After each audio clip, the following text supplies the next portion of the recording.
Merci. Boza Ebele, à Kolanda, Canal Presse, Mokonale. Le premier numéro, il y a semaine, Tozali, lundi, 15 juin 2020. Boza Ebele, na Kinshasa, Braza, Mokil Mobimba, Facebook, Live, Canal Presse, ils ont déjà collé donc il faudra comme ça n'engo au Kolanda biso na téléphone na yo et si kanyo so ozali même na véhicule, même na bureau, musika et télévision na yo au Kolanda biso sans problème mais aussi na ba réseau partenaire au yobaza ko diffuser biso sur YouTube. Kinactu également 18h P 23h biso moko na canal Kin Télévision 9h15 P 21h30. Voilà, programme Yangoan encore une fois, nous vous remercions. Breaking news Covid-19, toujours banana chiffre, il y a samedi 4778 cas, 107 décès, P 600 guéris et 306 cas suspects. Voilà comment la situation peut se présenter, particulièrement dans la province Équateur, ici cas pandémie, et ça qui est annoncé depuis le 1er juin 2020, ils ont annoncé 17 cas, 11 décès, un nouveau cas na Iboko, et un nouveau cas de décès na Bikoro. Voilà comment tableau ils ont se présenté. Yangoan et Zosinga Makasi, sensibilisation seulement la province et à Équateur, dans le nord-ouest et la République démocratique du Congo pour éviter justement pandémie parce que Bango Bazan a double problème. À la fois, Bazan a problème, il y a Covid-19, mais aussi Ebola et Zala qui déclaré dans la province, il y a Équateur.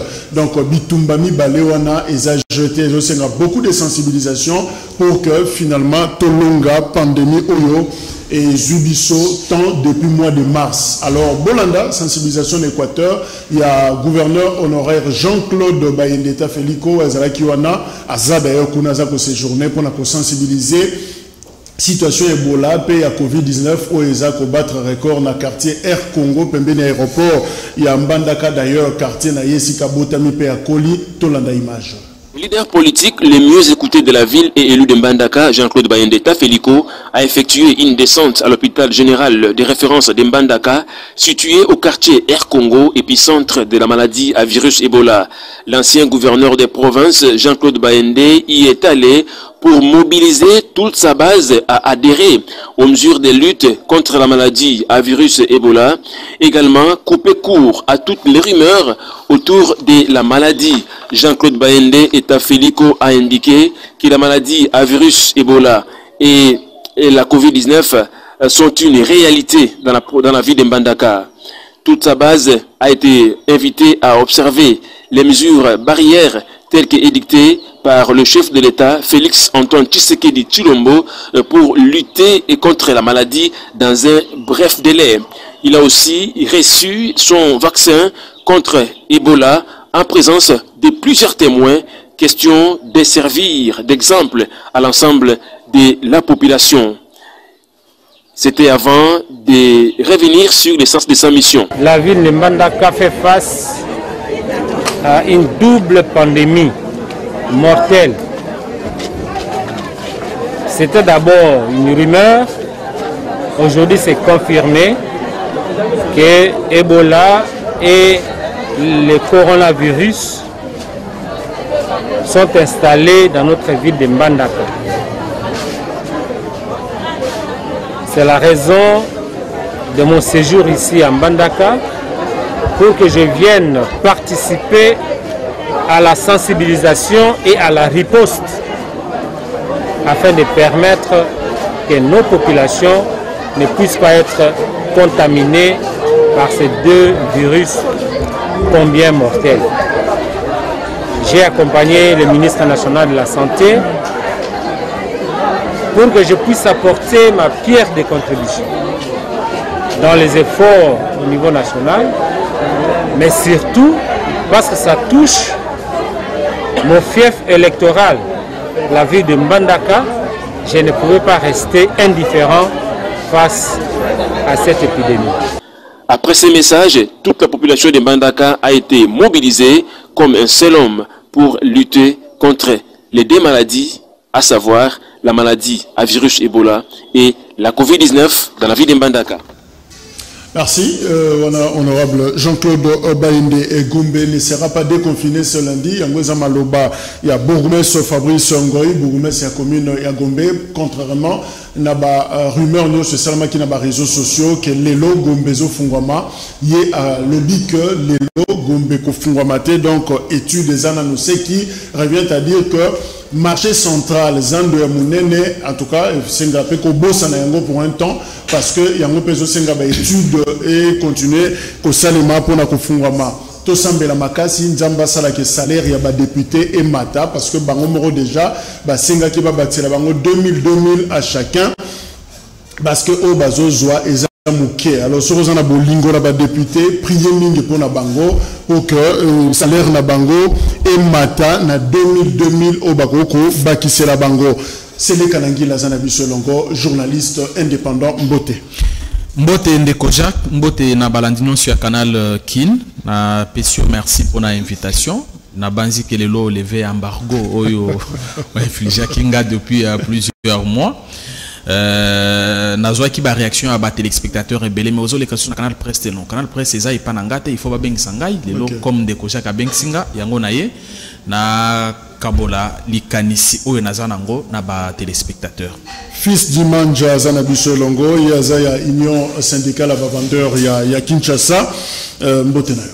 Mbote Ndeko.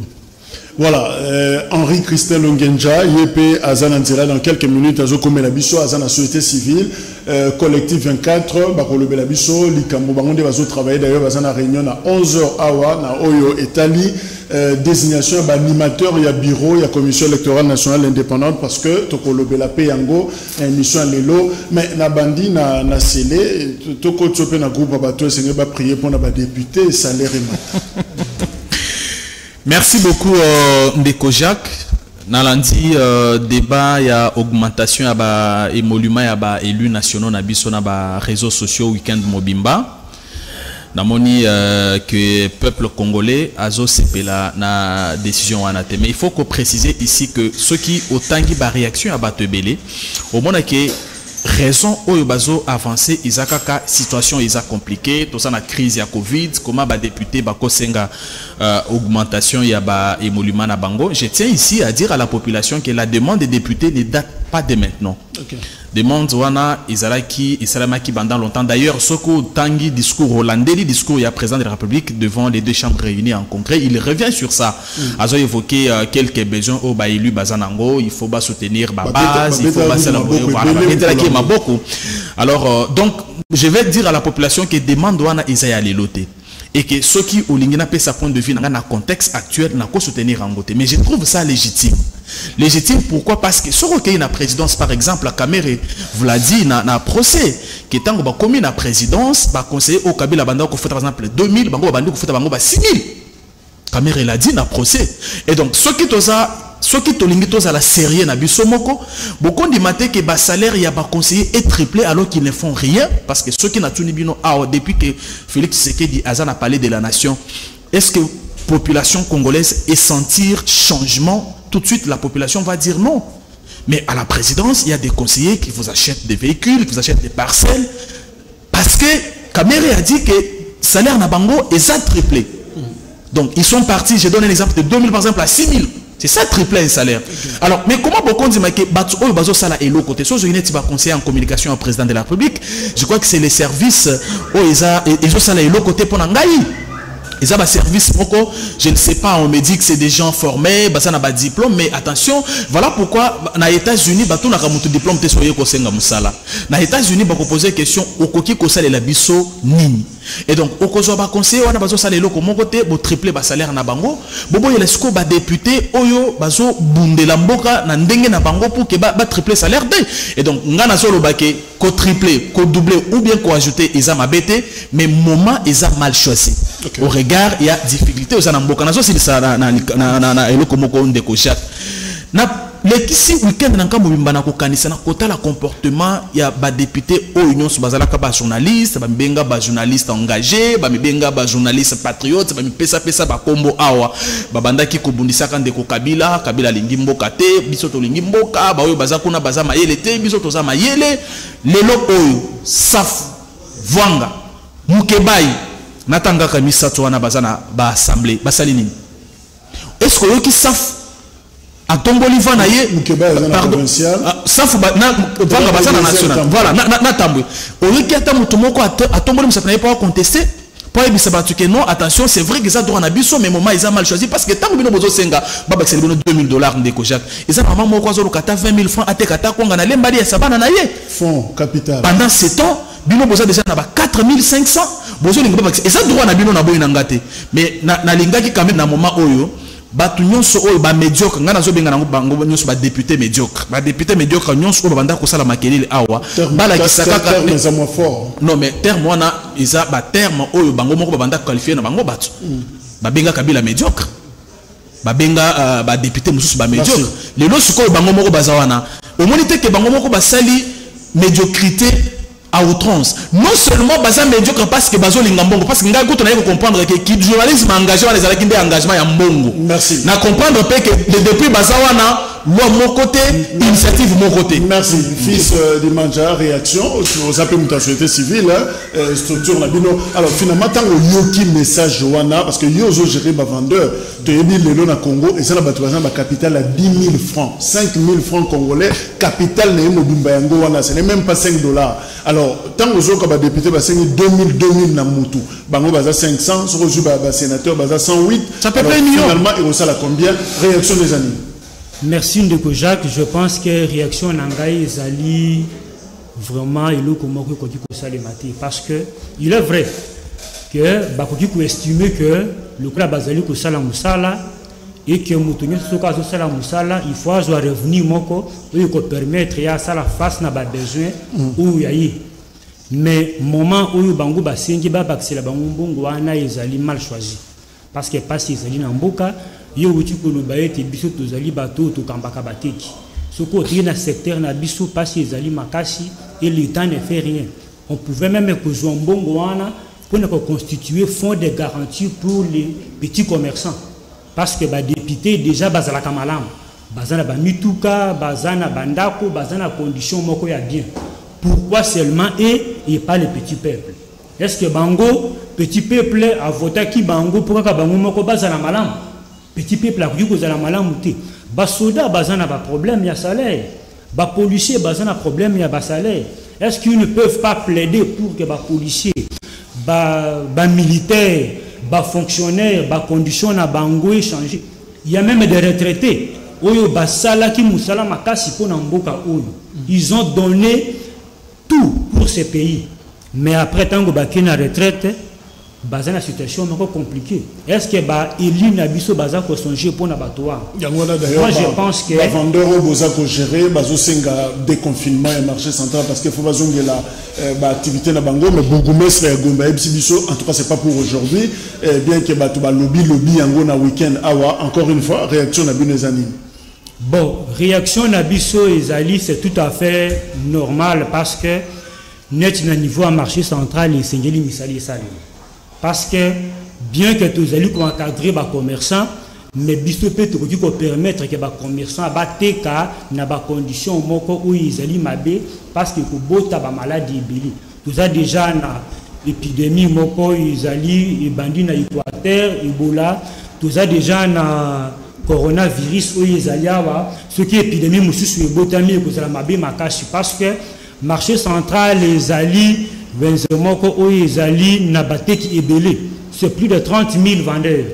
Et que le coup de la salité est allé belé makasi ce qui épidémie et petit et que c'est propagé na Kinshasa Mobimba et que kende na ba province nyonso d'où et singeli ba travaux et ça les mana wenzewana pour permettre baté ki nyonso baté kana ba condition moko acceptable donc bino bondimi na bino baté ki bo fana mno na ndaku bo tekate c'est grave quand ça sort d'un syndicaliste s'il vous plaît biso tondimi baté ki ba fana ndaku te parce qu'il y a des sites choisis pour na ko accueillir baté ki en attendant que les travaux il y a réflexion à marché central les élus que ça tout à l'heure na wuti na site ya Itaga. Oui, c'est là qui déjà parce que baté qui mususu bakanisa qui ba ko fungola zandu lilo baye mais en déjà ko kangama baye po baté ka le long il y a presque à savou oui. Alors tango na komi et ça qui makelele to benga ki bourgmestre a commune à Kinshasa pour expliquer problème wana et ensemble avec lui il a autorisé que bato bateka wana en attendant que tous la bango solution. Nami touké les cas na bateau et aux facile. Alors c'est les réactions vendeurs en tout cas pour la union syndicale et vendeurs bazana bango d'accord bakene na site palliatif au bachewana justement travaux et ça le met effectivement. Ndekonanga permettre ngana sala moi l'étage moké na wiki ndekonanga président ya syndicat ya vendeur alobi ke komatisa mbongo ya ba député et koki ko salemate. Je lui dis tout de suite non, Azana a raison mon côté, mbongo na bango ekoki komata parce que comment oko s'opposer na mbongo ya ba député mais vous supposez que na triplement ya mbongo oyo bazo pesa na ba conseiller na présidence de la République. Je crois que là on n'est pas sérieux avec nous-mêmes. Ba conseiller ya président de la République basala ka musala nini pour ngai ndenge na zaboy. Vous savez que les lo oyo ceux qui tozana ba problème tozana ngo procès 100 jours, c'est parce que le cabinet du président de la République a failli à sa mission. C'est parce que na cabinet wana batu moko ba uti poto ebele ba ye koluka ndembongo ba ye ko salisa mokonzi ya mboka te. Donc batu wana bazaka ka lelo soko tala ta makambo ba Covid ebele. Pona nini baka Covid ebele ezakuna. C'est parce que bango bazala ka lokolo a lokolo na poto. Donc mon toi poto a sali une semaine, a zongi a sali 2 semaines, bo matsimbongo na ye for 3. Mais député Oyazo Fanda a prolongé l'état d'urgence sanitaire pour protéger Batuboko Matsambongo na etenga na lobi non on est toza juste soit to matisa bangonyo sauté soit to reconnaître bato basali musala wana élément ya liboso élément ya mibale makambo oyo ezoleka na assemblée nationale ata na assemblée provinciale sikoyo na lingi bande konanga ba congolais ba kino ba comprendre que bato nyonso ba monaki a journaliste engagé engagement ezalaki autour ya mbongo engagement autour ya intérêt du peuple moko te pona nini parce que na temps où le peuple azana pasi bango wana ba journaliste engagé nde bazana ba coup ba memi ba vie ya ba coup wana ti na parlement bisika bazali ko sala donc population efongola miss mutu moko te de bino discours moko lobi ya ba populiste na zongeli ndeko azoka misanga ndeko Jacques omoni makambo o lezo le kanakisa ça c'est parce que Kinshasa ils ont leadership ya bien te Gentili Ngobila j'ai fini par comprendre que Aza na niveau ya ko gérer Kinshasa te. J'ai même l'impression qu'à ça la confusion. Au moins, ceux qui aux alaka gouverneur na intérieur. Na intérieur ya mboka, biso to alaka na ba Kasai oriental, to Équateur. Population eza na moins compréhension mususu par rapport il y avait à nation qui a na Kinshasa. Mais j'ai l'impression que Ngobila fait pratiquement faire ici ce qu'il a fait par exemple à Yumbi d'où il vient. C'est pratiquement ce qu'il fait. Regardez ce qu'il dit. Obanda kolobela awa makambo ya confusion. Jacques yo otanga comme ngai. Otanga oyebi que grammaire ils ont une importance nango na grammaire batangi sibiso futur proche futur lointain futur très proche ainsi de suite tant le gouverneur azoloba déconfinement et kobanda à partir de la semaine prochaine alenga lobani semaine prochaine ça signifie que yemoko nde a créé confusion parce que la semaine prochaine commence aujourd'hui c'est ça la semaine prochaine. Mais ce qu'on va confinement, déconfinement et Kobanda à partir de la semaine prochaine, à jour tel, population il est qui. Donc rumeur Wana est parti. C'est le gouverneur lui-même qui a créé. C'est lui-même qui a créé la rumeur. C'est lui-même. Et c'est tout ce qu'il fait depuis Azawana. Ça marché. Na yoki ndeko nanga zo salanga passé. Tango ye moko aza président ya délégation syndicale ya ba vendeur. Mais na yoki makambo azali koloba. Ye moko azo se contredire to ke ina itaga to autorisé dans batu bateka na nini na wenze alors qu'il y a pas longtemps mesure wana izala qui prise parce que il fallait qu'on protéger batu bazo teka les long ya banzela binene wana ba mituka et tout ça. Bref, vous comprenez que Kinshasa on se souvient na katiote na wesalami na cité. Na wesalami na triangle ndeko nanga lelo eza président ya ba syndicat ya syndicat nde azokende ko plaider pour que batu bazonga côté que la nanzela alors que wenze ezali parce que bazo entre guillemets balingi basala misala na wenze et puis oyeki discours moko je n'ai pas trouvé ça un discours d'un homme d'état tango azolo basoko boy kendo sala mokili na Israël. Donc bref des ordres ezana Kinshasa moto azo créer ango kombo na ye Gentili Ngobila nde moto azo créer des ordres na communication na ye déjà ils ont simbaté et donc je pense à mon humble avis que tant on a une communication parce que Nalandi Silvano Kassongo na tant on a une communication à Silvano Kassongo je trouve ça un peu précis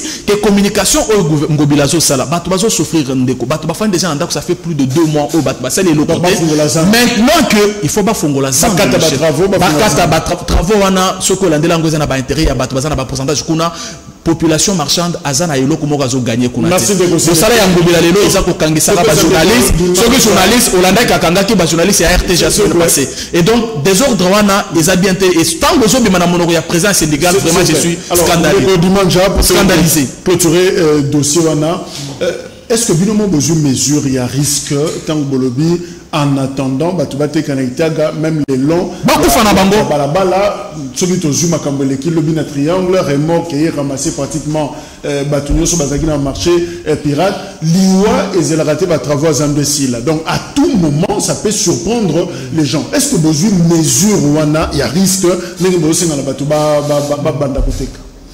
Merci Ndeko Jacques nakubanda na isika ndeko asukisi na lobaki te que bakoki ko baxer la ba député mbongote. J'ai commencé par dire que izam ya solo que ceux qui moto azali ko sala musala et sengeli azwa salaire ou il koki ko permettre y ko sala face na ba besoin na yi. Mais le moment choisi na ba député pour na ko senga augmentation ya bemolima na bango nde ezali malamu te. C'est ce que j'étais en train de dire. Pour na oyetali makambo oyezali ya wenze. Je pense que uzali na expérience te parce que des fois oyebi le lenge makambo ezali kolika na wenze te. Marché central ya Kinshasa ikangami pona gouverneur Gentini Ngobilate. Ezali pona état d'urgence sanitaire au mokozi mboka a signé ordonnance pona kokanga ba wenze ba église ba biloko oui pour na ko éviter contamination ya maladie o yezeli na kati ya mboka mais bato balingi ko latisa ngo gouverneur ya ville tango aye en tant que gouverneur ezali na ba wenze o yezali sous son autorité ezali 4 marchés les marchés urbains marché central, marché Gambela, marché Matete, na marché de la Liberté. Mais ce côté na ba wenze wana nyonso, wenze o ezali mabe koleka ezali marché central. Et marché central nde sengeli za la miroir ya ba wenze, ya Congo Mobimba et ya ville ya Kinshasa. C'est comme ça que le gouverneur s'est dit qu'il faut en moderniser en haut. Mais ce fait que problème moko et surgir parce qu'il y a eu un sujet libanais. Ndeko Hassan, Oyazala qui n'a contrat, na ville, Ponako. On est longuement revenu sur le dossier on a la semaine passée. Alors, en conclusion, on a posé en termes, il y a risque. Il y a conséquences. C'est-à-dire qu'il y a responsabilité, aux hommes qui basent la Landaku. Alors, finalement, est-ce que vous avez un danger? Te baté qui basali à danger, parce que les citoyens sont bien protégés. Pour basengi atana balabala na kasavu bateka po itage kanami yango na lobike ngai na uti siko wana pona ko reclasser bango esika o danger ezalité parce que au moins balabala les aboyeme chaussée ezali c'est comme ça que en entendant que basite o ezali pour salema et ko accueillir bango place bazali wana la police ezali ba service mais surtout à l'état ezali il n'y a aucun danger pour eux. Merci. Biso tozali bateau tozali côté ko protéger la qui peut défendre bango on ne peut pas les exposer na danger ou écouter comme memela bango makama parce qu'ils vont revenir sur nous. Okay. C'est comme ça que nous avons associé le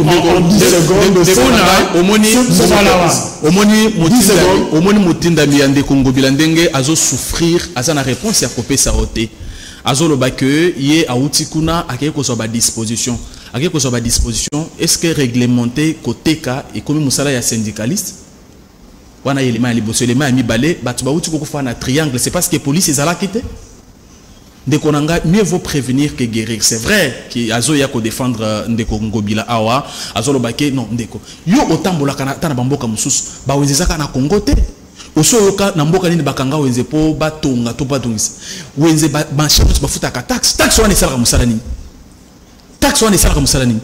est-ce que cette taxe ne peut pas être affectée à l'assainissement du marché to salongo o ba programme awa samedi est-ce que les magaté pour nini parce que au lieu à salon vous avez pas tout sur baliki on a pas PC mbongo ata accueilli ata ba sali taxe moi je me dis décision wana ya kokanga wenze c'est une décision risquée la preuve c'est que ataye moko mutu ndeko ngobila tindi azoko ko défendre yete il faut aussi qu'ils nous disent que s'il y a mort d'homme demain na Wangata na Kasavubu na baveni mususu qui sera responsable? Est-ce que kozala ye to kozala ndeko ngobila? Parce que azo le baketo zo ba disposition et d'abord ils ont musala na yete ya kozaka ba disposition pour classe ka batu bateka na nzela. C'est un. De deux, après bisanga te que place to so ba mitu ke boma batu wana ba policier bazalaka te, ba policier bazalaka, mais il est strictement interdit d'ailleurs so que ineti na Gabon na Libreville okuta moto na nzela zo te kate. Merci. Alors ndeko fils oui. Non, zone la suna na bana te to so ko na zo précision pa na yo, Bougoumes alobi pas de déconfinement pour aller lundi, c'est lié à lobby confusion, il y a rumeur qui circulé pour aller et outil na monoka gouverneur et finalement ndenge yo yé information les anim zando et kofungwa ma quand misale ko bandana Gombe quand. Merci na ko répondre na mutuna yo mais na linga kina zungililo komokondi kwa lobby peut-être il n'est pas informé na tango balinga ki batonga wenzewa na bakanga ki marché central et baté qui surtout balungwa ki na zando bakinde ki na pongabi en attendant que ba misala a ici. Donc je pense que vous allez mal informé. Yami balé ngai na tinda mité et pas un ndekungubila. Mais ngai nazana musala na ngai ezali a kolobila bateki. Problème na biso ezali que lokola benzi ezali ko sala te nini to ko sala po ba membre bateki na biso bazwa bisika ya ko sala misala. C'est comme ça que nous allons faire la démarche auprès de l'autorité pour que le monde n'a lutter contre le chômage. Quand Banda quand Banisalo bon. Pour nous, ça peut dépendre de la bisoté parce que tous les autorités de ville, tous les l'État, mais tu es bien que les gens qui ont baso ça na musala. Mukolo misale ko banda.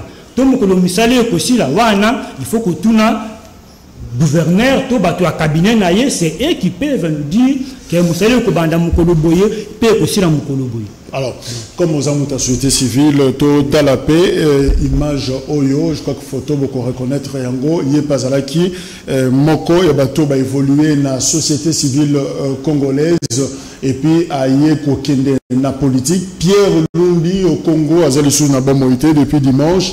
L'après-midi, ils ont annoncé na CMK et Sika à Tikibiso de source Moussousou, proche, Ibsibiso à Koufi na Covid-19. Voilà, et emporté. Secrétaire général, il y a parti ensemble pour la République, pardon. Azali Nabo Moïté, Boyebi, Pierre Lumbi, Azalaki na conférence nationale souveraine, Azalaki ministre, Yamboka, ministre Affaires étrangères, ministre d'État chargé à travaux publics et infrastructures, Pierre Lumbi, conseiller à sécurité à Joseph Kabila, Pierre Lumbi finalement Azali Azali na kati ba frondeur au Balongwaki, majorité présidentielle ya Kabila pour na rokini na opposition na ba Moïse Katumbi, Azali Rasop, ba Eko Sala ensemble, voilà Pierre Lumbi wana Azali Soussou na Bomoité, licencié en psychologie clinique. Alors on décossélé et le renitoko retenir pour na Pierre Lumbi. Bon, d'abord na salué mémoire naé, un monsieur très intelligent, il a fait des hautes études. Papa Yabatu, Mobile Yabatu, Papa Leki Yabatu, Papa Kouloutu Yabatu Akei, c'est un Congolais, donc c'est le Congo qui perd un élément. Ndeko Jacques, mais nga personnellement, na lingi cause à la hypocrite. Okay. La lingi cause à la hypocrite, au moni, ils ont un comportement qui s'est développé na Congo, ceux qui m'ont kofi, a commis mutumalamu, ma camion sur la salaka, ils allaient bien et tout ça. Pierre Lumbi, ministre, Pierre Lumbi, conférence nationale souveraine, Nabanda Komitu na lobby tant on a apprendre à Kakofi, héritage nini Lumbi, Atikeli, jeunesse congolaise. Ce qui Otali, c'est quelqu'un qui a tout gagné hein, dans sa vie, ministre, conseiller de Kabila. Moi, tout ce que Pierre, ce que je retiens de lui, c'est la traîtrise. En fait, en principe, c'est parmi des gens inspirés, jeunesse na ndenge ya politique. C'est des gens qui font tout pour eux-mêmes et pour leur famille et pour leur ventre. Lumbi, ce que je retiens, je disais que c'est la traîtrise parce que Aliena Kabila, pendant toutes les années, tant qu'on dit que Kabila a fait un mandat et que la Constitution ils ont interdit à se représenter, yango akatisaka akendaka et pas ndeko Moïse Katumbi ndenge bazalaka na dire na bango na bamindele poke ndeko Moïse Katumbi azonga a comme président ya mboka na idée que azonga la kaka à pouvoir parce que pour naie Kabila c'était fini. Et donc voilà ce que je retiens de lui. Et je me dis qu'il faut que les politiciens n'abisso comprendre que fin des fins au coucou fakaka. Parce qu'il y a des gens qui ont mais mituna et le konini héritage ni okotique là ba jeune okotique la Congo ni et le konini biso to ko retenir ngana retenir pour na yeke la traîtrise c'est quelqu'un qui voulait tout gagner tout manger. Après Kabila il a traversé, malheureusement les choses se sont passées autrement et donc pour moi Baza Batumoko ba inspiré nga penza confiance. Merci. Henri Christian Longenja Isamboyo a rejoint Dabiso collectif 24. Merci. Embouteillage dérangé Makassi. Alors Pierre Lumbi finalement Azaki Moko il y a société civile et Sikayo Ozali a basculé la politique. Est-ce que ces exemples il y a Moutou à réussir pratiquement pour ça la pawana de la société civile la politique active réussit? Bon, effectivement, Tosengeli d'abord présenter ma condoléance à la famille parce que c'est parmi soit précurseurs. Il y a la société civile congolaise, s'il faut parler de l'historique, il y a la société civile dans la RDC. Mais malheureusement, sentiment, il y a satisfaction parce que il y a parmi qui nous ont formés tout ça et qu'on pensait que Nandenge a basculé dans la politique que l'idéologie, la théorie surtout qu'on peut et qu'on a appliqué. Malheureusement ezala qui eloko mususu ezala qui plus absorbé par politique que idéologie sociale tout ça avec tout théorie zambanda comme développé du coup et satisfaire penza population TP fissure et côté qui totalement dans la société civile à tel point que le bandé sont commis retrouver penza na été. Voilà, Katumbi Alobi, jusqu'à ton dernier souffle, tu as mené le juste combat. Jean-Pierre Bemba, souvenir d'un homme engagé et pris de voir un Congo nouveau. Fayoulou, je garde en mémoire son sérieux, la finesse de ses analyses et son sens de l'organisation.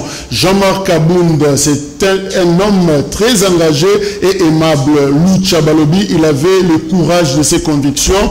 La RDC perd un grand homme. Kamanda Wakamanda, journaliste a commis, grand artisan de mouvement associatif congolais. Eve Bazaïba, tu as été un homme de grande valeur et de conviction politique.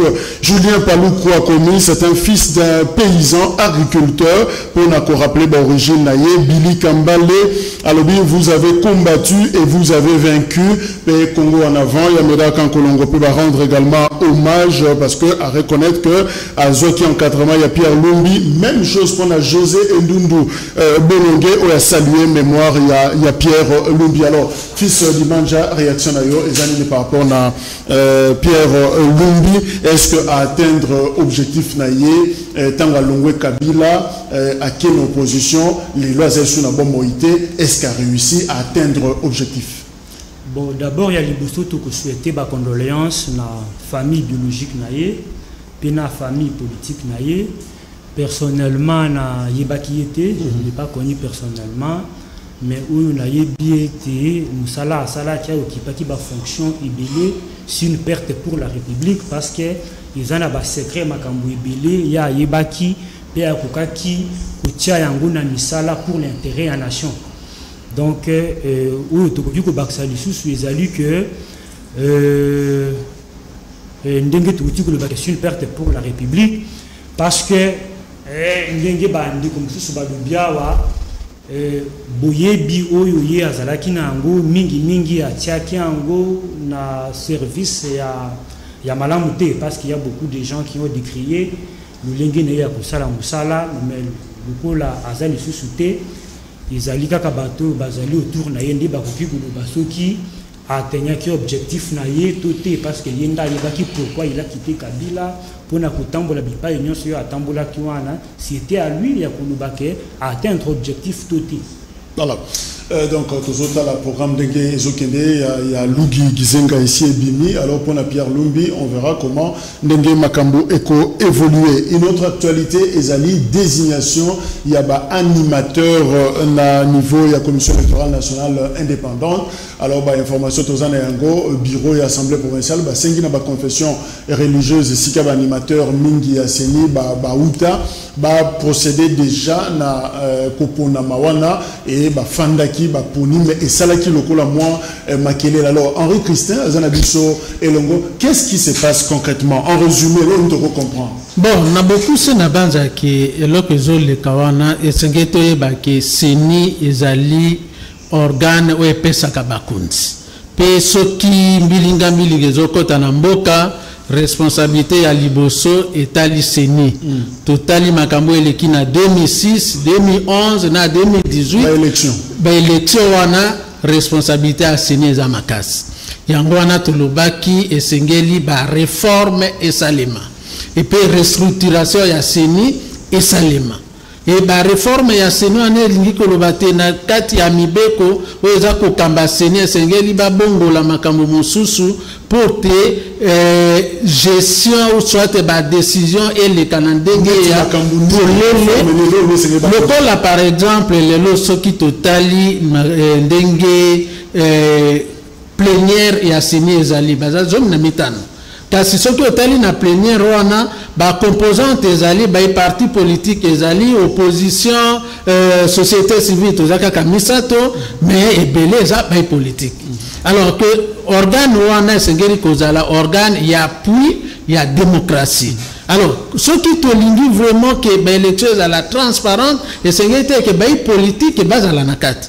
Donc ba réforme esengeli kozala ebele. Pe to sengeli koyeba ke mandat équipe ya bandeko nanga esesila kikala. Bon ata ko esila kikala audit nanu esalemite. Esengela ki ba auditer misala na bango ndenge esalemaki ezala makambo ya misolo ezala misala nde basalaki rapport esengeli le sikoyo bazolengela rapport batinda yango na Assemblée nationale mais esengeli ke rapport wana ba présenter yango pe ba auditer misala na bango pe réforme esalema ndenge wana toye kokoma na remplacement na ndenge apoleli kasi eloko eza koleke toujours reprocher zanini ezali la confession religieuse de Bazo Salokwa Tobengi ou quoi coup d'état contre le peuple. Pambate, c'est une des personnes qui on saute aux eaux là que voit la population les a respecté responsable les enseignants. Ce qui totalement sur le cas qui n'a 2018 qui est si ou même pour compiler c'est n'a publié des résultats responsabilité des enseignants. Donc sur la démocratie biso tambo la malamu et sengeli les population tout a mis son enseignant. Botambo bozo ko luka keto luka nine bongaki te to bongisa balola mibeko bandeko batie mibeko na bai parlement na esika ke bai député ba traiter mibeko en urgence pour que ba restructurer seni ndeko bureau ya assemblée et que kosenga ba confession religieuse ba bimisa ba délégué pour que batia bango. D'abord ata ko loi organique ya seni tout ça seni balobi président lié le bate kaka ba confession religieuse balobi ke bakuta na misato ya société civile.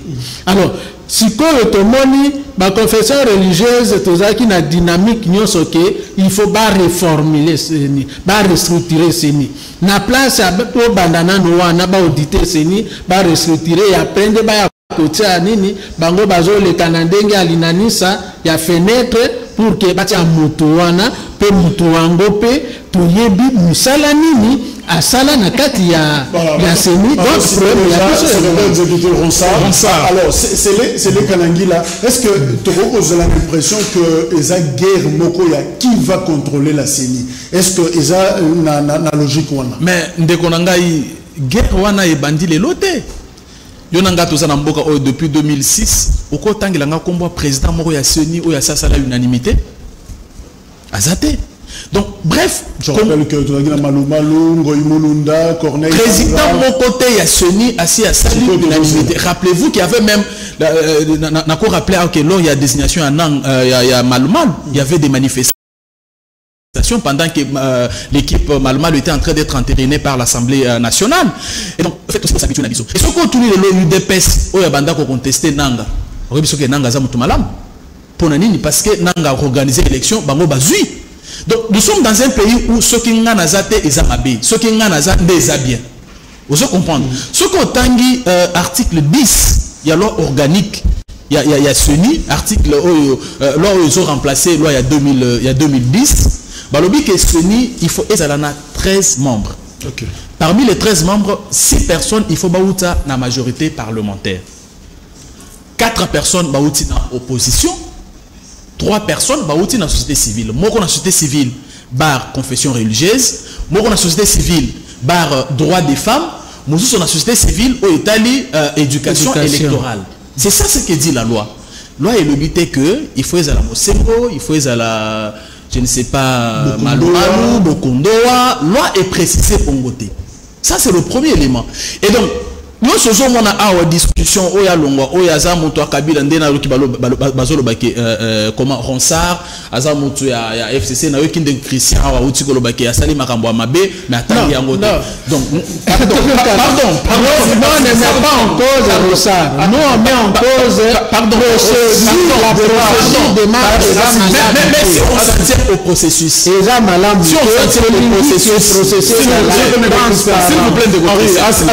on s'en tient au processus, la démocratie, c'est la loi de la majorité de Kojak.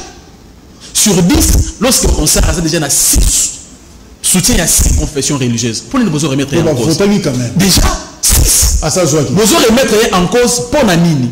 C'est pour ça que on a toujours démocratie, et démocratie, ceux qui ngandent Naza. Ceux qui ngandent Naza, ceux qui ngandent Naza. Et c'est là, pardon, c'est là que. Merci. Alors, fils du Manja, encore une fois, société civile, est-ce comment tu veux obtenir dépolitisation finalement? Il y a Séni, qui m'a cambré ça, mais Séni, ça a quand même Moussika, il y a politique, à ça la Moussa n'a comme il se doit, peut-être dans la société civile. Merci de Kopona Moutouna. Je pense que c'est un peu difficile en Bokanabiso parce que même la société civile est politisée. Combien de gens ont Ngobila? S'il vous plaît. Combien de gens ont Ngobila? Tous à la MP. Toujours comme à la souka, s'il vous plaît. À Soso le Belayet, vous défendre. Moi, je défends la légalité. Non, neutralité, on n'est pas tout le monde là. S'il vous plaît. On est en neutralité. Soyons quand même polis. C'est ça. Bon, Nazaki pour le backer, c'est ni ezali problème parce que société civile na kati nango ils a politisé. Batonyon soano bazolo baké baza bato la société civile soko lande libango tina soko komona ke azali na parti politique moko boyo songolo azan règlement politique moko boyo songolo. C'est comme ça pour na biso il fallait prendre la décision que la bido ba syndicat na mbo ça pour moutouté. Non, Bissou de Zapona. Donc il faut qu'on soit décision pour la Makamba société civile ou qu'on ça parce que normalement la Bamboka Moussoussou les alliés ministères et intérêt d'organiser l'élection. Alors il faut que zongi ça va attribution au ministère le ministère intérieur que tout ça la CENI, tout ça la Boye, Mofinich, tout que ce sont des politiciens. Ndé pour se déguiser pour pas se retrouver na kati na CENI pour na créer des problèmes. Donc il s'engage le coin parce que ndé ko le tundo la tika qui proposition à loi moko na Assemblée nationale pour na réforme ya loi électorale. Malheureusement ba traité en côté ba bois qui en go na bobliette le ko la ba intérêt na bango ezali FCC linga contrôler Kacha linga contrôler maintenant la guerre wana qui va gagner, c'est le plus fort qui va gagner. Alors, donc il fallait que zongi ça gestion et CENI dans le ministère intérieur pour couper court. Henri, oui. Est-ce que besoin de médiation paye à Albert Kankenza Sengi d'ailleurs à côté de la Katika tu peux aider? Non, problème nabiso et Sengeli toza la claire. Problème nabiso même de ko c'est là lobby même de ko lobby société civile bazaba politisé non. Le quoi abiso na lobaka toujours je mets quiconque en défi Lukanga na parti politique au Koutangate. Donc, tout ça, on a que na ba minuit, na pas bando que Koutanga parti politique. Donc, c'est pour dire que. Ça l'enquête. Ça l'enquête. Je vais m'amener à couper devant les caméras. Alors, donc, c'est pour dire quoi? Quand de Pagolo Sengeli, Bikolo Moussous, Sengeli, Toyebi, qui est un ministère intérieur. Mais tout ça, ce sont des réformes. Pour que même les autres options que Makambe a signé, il faut réformer Salema. Et pour corriger les défauts et Salema qui n'a 2011, manière ce n'est pas fonctionner. Tout ça, toi, va évaluer, va auditer. ça demande des réformes. Alors comment vous pouvez tirer un charrue devant le bœuf? Les lois qui, c'est un alignement qu'il faut réformer ça les mains. Au moment où lobby option ils ont accepté que réformer ça les mains, en même temps, nous avons remplacé Bato. Si on réforme maintenant beaucoup ça la Ngali. On ne met pas en cause de personnes à Rosa. Ça, c'est confession religieuse. Biso Tozakuna, Biso autres composantes de la société civile. Ça, c'est Bango, les confessions religieuses. Au Bazan a droit, il y a Kobimisa Moto na Bango. Mais nulle part, le Komami que président a séné à Sengazaka Moto à confession religieuse. Président a séné à Kobima. Parmi les 3 membres de la société civile. Mais le problème est là, pour que nous chitez, s'il vous plaît, le problème est là, que déplorer Nini, les confessions religieuses, qui sont à démarche et à réforme, si le temps au bureau est saisir Bango, Balingay Baloba, toi accélérer d'abord loi par rapport à réforme et à CENI, auditer, ce n'est qu'après que tout est en place l'animateur. Mais Bango va trahir le processus commune, c'est ça là qu'on toujours déplorer, et que le lobby, ceux qui réforment, ça les met à vanter, population qui que ce soit, on va mettre dans ce contexte actuel, 2023 et qu'aux allégas 2006, 2011 et 2010. Merci. Quelques messages, s'il vous plaît. Victor Béa, bonjour. Pierre Lumbi, c'est un grand homme politique dans ce pays. Nos condoléances à sa famille biologique et politique. Epaphrodite Béni, bonjour Déco-Jacques. J'ai assisté à toutes les élections dans notre pays. Je n'ai jamais vu de vaincu ou de vainqueur. Tout le monde s'est dit victorieux, même si il n'a pas de preuves tangibles et palpables. Alors, pour éviter tout cela, je proposerais qu'on y mette plus moyen à la CENI parce que le président et les autres membres de la CENI ne soient plus corruptibles. Osefaka, monsieur Boulou, il fut un grand homme politique et intellectuel avéré et un vrai battant. Personnellement, il garde le souvenir, je garde le souvenir d'un homme simple malgré sa posture sociopolitique disciplinée. Je suis vraiment en larmes, que son âme repose en paix. Stopira Madelia, alors pourquoi monsieur le bourgmestre Yabarumbu Azali Kokotate Kobongisa commune Yabarumbu, il faut alukaba jeune Yabarumbu apesaye ba idée ya bien. Merci la major Willy Oyo ya commune Yabarumbu Musala Kitoko continue bongo. Donc Sakabe ya bonjour Canal Presse et les voilà ba invité Bango wana Bazali depuis Mongafula. J'ai dit jamais la CENI sera dépolitisée car chaque personne qui passe voudra toujours avoir l'œil dans cette institution malgré les mauvaises langues qui veulent jeter de l'opprobre à Ronsard. Pensez-vous que les dirigeants actuels n'ont pas besoin d'avoir aussi leur bateau à confiance dans cette institution? Gloire Antoine Mampassi, bonjour Canal Presse, c'est Mampassi Antoine depuis Brazzaville. Mes condoléances à tout le peuple quinois et à toute sa famille politique pour la disparition de Pierre Lumbi, pour la dépolitisation de la CENI. Ce n'est pas le fait de mettre un homme religieux ou qui que ce soit, mais c'est un problème de mentalité des gens. Pistis, bonjour Canal Presse depuis Njili. Moi je pense aujourd'hui aucune élection n'est crédible sur toute la surface de la planète. N'importe quel individu à ses postes fera la même chose que ses prédécesseurs. Ndeko Jacques, Mbongo Yaba député et Matate, parce que jusqu'à preuve du contraire, Tozomuna Misala na Bangote.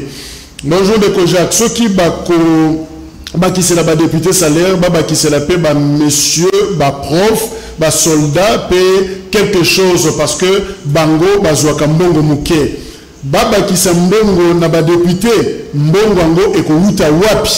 Bonjour de Jacques, au fait, Tolingi Toyeba, déconfinement et Gombe et Kosila, non, confinement et Gombe et Kosila jour nini, peu de confinement et Kosala Macan.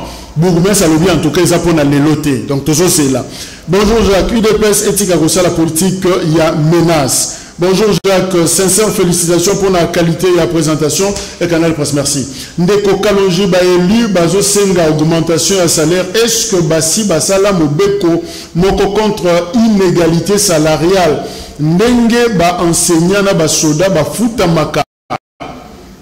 Maman m'a foutu depuis Bumbu, ba député, ba bundela social ya population ya meko sala que ba la sollicité na ba base na bango te. Didi Batoko na Kitambo. Bonjour, c'est le Kanangila Tika Confusion Motuna Ezali pour na députés nationaux et non pour la présidence de la République.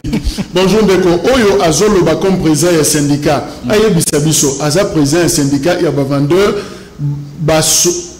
voter qui est na réunion nini. Parce que on a Zando au juste, Tozana ba président syndicat, combien? Bon, Nazando Zali na 7 syndicats. 7 syndicats. Oui. Donc, il y a union syndicale de vendeurs du Congo. Ok.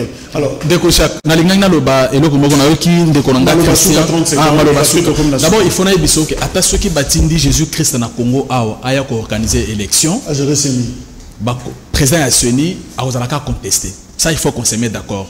Mais ceux qui ont organisé l'élection, abimisi ndeko Christian président wana ko malamu yango monaka batu na siège IDPS bazo betela ndeko nanga maboko alors qu'avant élection wana ndeko nanga banda ko finge 6 jours aye na Saint Joseph je me rappelle na jour à élection babambaka ye mabanga parce que azalaka muto akabila ayaka po atia shari donc Congo oyo je crois que ndeko nanga pesi abimisi mo mécanisme malamu batia bapesa bazongisa organisation na ministère ya intérieur comme ça maboko mususu mais ministère intérieur wana rota na parti politique nini banani bakondima ye.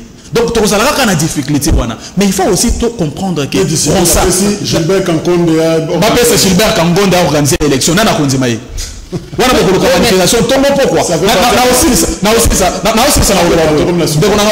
faut que problème de compétence. Au moment organiser l'élection, ils ont pasteur, ceux qui c'est technique.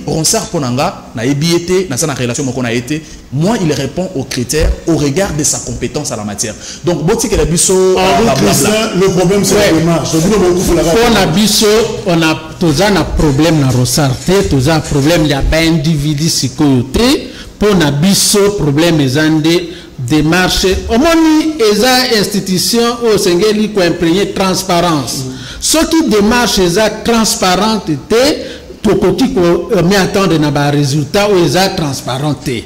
Donc problème na biso eza qui est au lobby. Même des lobby le lobby pesa de Coca-Cola. Ils a pas mis la réforme. Pour lobby l'objet est que token de la réforme, ba restructurer, ba auditer seni, ba préalable les alliés. Kasi na ndenge ba confession bazo le kanandenge ya fenêtre ya côté ya bale ya pernatito ya tsobo waneza koyiba. Donc to lobby Ndekorosa to bon yete eza candidat na bango kasito la démarche ezanini ba restructurer d'abord seni ba reformuler en ba reformuler problème exact parce que ba entretenir bi question ba réforme yo to bandi ko tuna ndeko babunda bandakala pour na ye restructuration ezaki na makambo ezaki ordre du jour te pardon na cité na point mot comme de comment ko to lo ba wana ya na parmi ba nini makambo ba député. Ils ont passé à Komonate,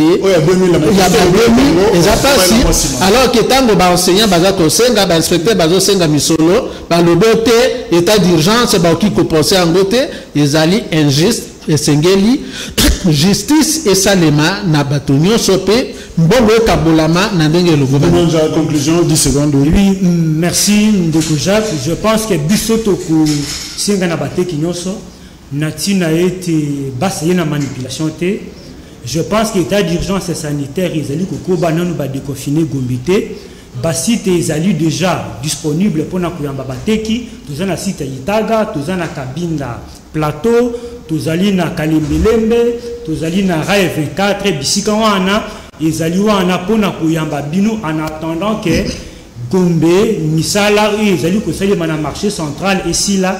Que Bobi Manabalabala parce que interdiction ils ont eu à cause de sabato kolika 20 pour la manifester donc Bofanda Kimia Bokende Kovaki librement na Nisana Bino que pour se laisser emporter na ba manipulateur ils allaient pour intérêt na Bino te mais ils allaient pour intérêt na bango parce que Bazali Nabilaka ou Bapesa qui bango et pas ya union syndicale. Merci c'est les Kanangila journaliste indépendant Henri Christian Longenja. Merci également société civile. Merci Nabino Pebolandi Bisso disponible sur YouTube et l'équipe déjà en live sur Facebook. Retrouvez-nous à 21h30 pour la rediffusion sur le canal Kin Télévision. Kin Actu na TNT 18h 23h juste Tokutana bino lobby pour la deuxième numéro. Merci.